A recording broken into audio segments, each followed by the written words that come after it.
Most Christians are going to be genuinely shocked by heaven. Not pleasantly surprised, shocked. Because the version of heaven most believers are living for is not the heaven the Bible actually describes. It is a version assembled from funeral sermons, greeting cards, and 1,000 well-meaning but biblically shallow attempts to comfort grieving people. Clouds, harps, eternal church service in the sky. And this version, this comfortable, theologically thin, misrepresented version of heaven, is doing something far more dangerous than most people realize. It is making Christians less effective right now, because you cannot be fully committed to a story you do not fully understand. Today, I am exposing the most dangerous lie Christians believe about heaven and replacing it with what Scripture actually says. Before we get into this, if you want theology that is biblical enough to actually change how you live today, hit subscribe right now. This channel goes deeper than Sunday morning allows. Now, let's challenge everything you think you know. The lie, heaven is an escape from earth. This is the dangerous lie, and it is so deeply embedded in Christian culture that most believers have never once questioned it.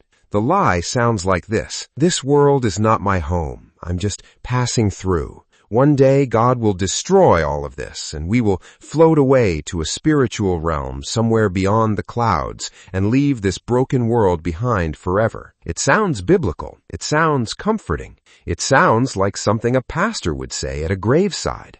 And it is almost entirely wrong. Not slightly off. Fundamentally, categorically, consequentially wrong. And here is why it is dangerous. If you believe that God is going to destroy this world and evacuate you from it, then creation does not matter. Your body does not matter. Culture does not matter. Justice does not matter. The environment does not matter. Why build anything in a building scheduled for demolition? This theology, this evacuation theology, has produced generations of Christians who are checked out from the very world God told them to engage. And it is built on a fundamental misreading of Scripture, what the Bible actually says. Revelation chapter 21, verses 1 through 3. Then I saw a new heaven and a new earth, for the first heaven and the first earth had passed away. Most people stop reading there and confirm the lie. See, God destroys it. But keep reading. I saw the holy city, the new Jerusalem,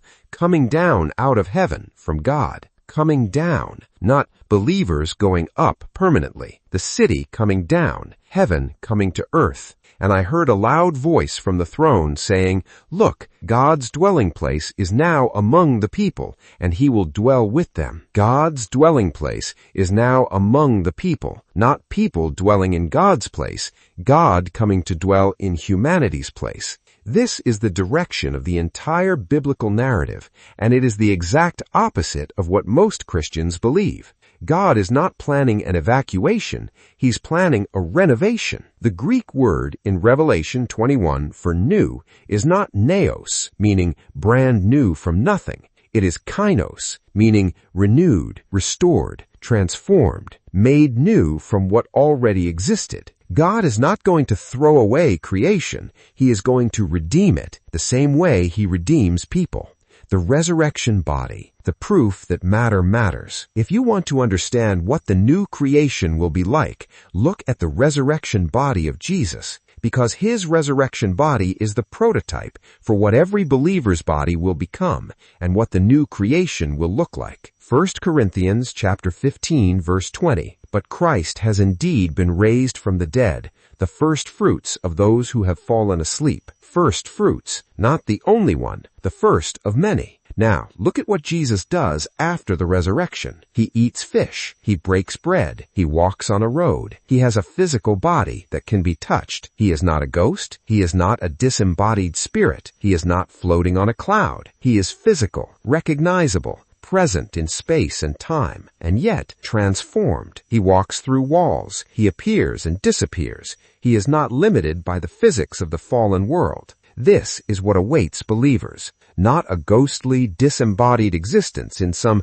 purely spiritual realm, but a physical resurrection into a renewed creation where matter matters, where bodies matter, where place matters, because God created physical reality, called it good, and has never changed his mind about that verdict. Why this lie is so dangerous right now. This is not just a theological debate. This lie has real consequences in how Christians live today. If heaven is an escape, then nothing here matters ultimately. But if heaven is the renewal of everything God made, then everything changes. Your work matters, because work was part of the original creation before the fall, and it will be part of the new creation. Your relationships matter, because love is not erased in the new creation, it is perfected. Your creativity matters, because human creativity reflects the image of a creative God, and that image is not destroyed, it is redeemed. Your body matters, because God is not saving souls and discarding bodies,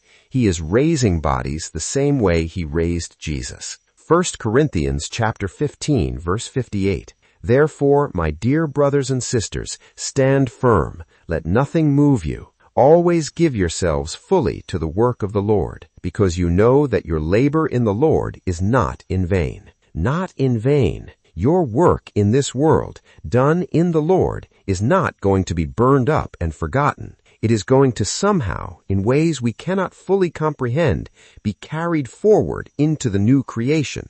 The building is not being demolished, it is being renovated from the foundation up.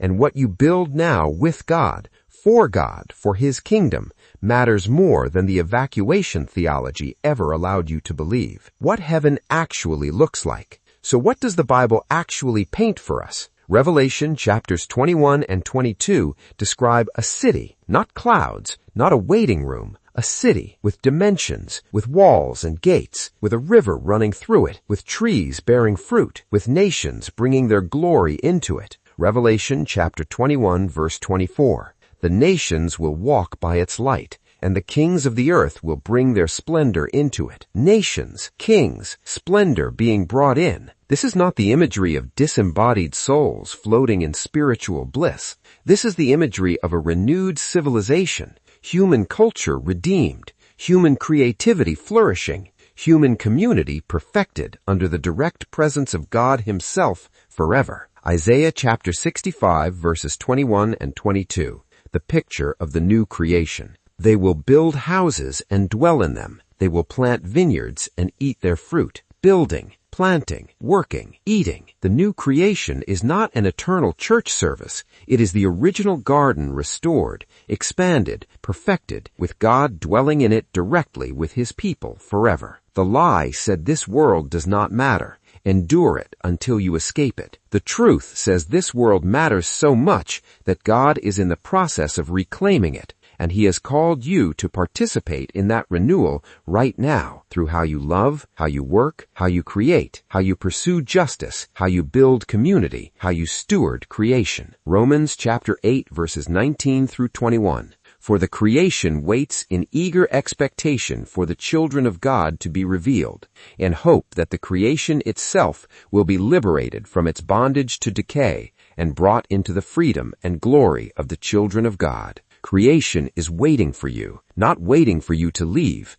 waiting for you to be revealed in the fullness of what God made you to be, so that through you, the renewal that is coming can begin breaking through right now. Go to the comments and write, "This world matters, and so does what I do in it." Say it as a declaration against every lie that told you to check out of the very world God is in the process of reclaiming. Subscribe for truth that is biblical enough to change what you believe about eternity, but how you live today. Stay rooted, stay faithful, stay close to him. God bless.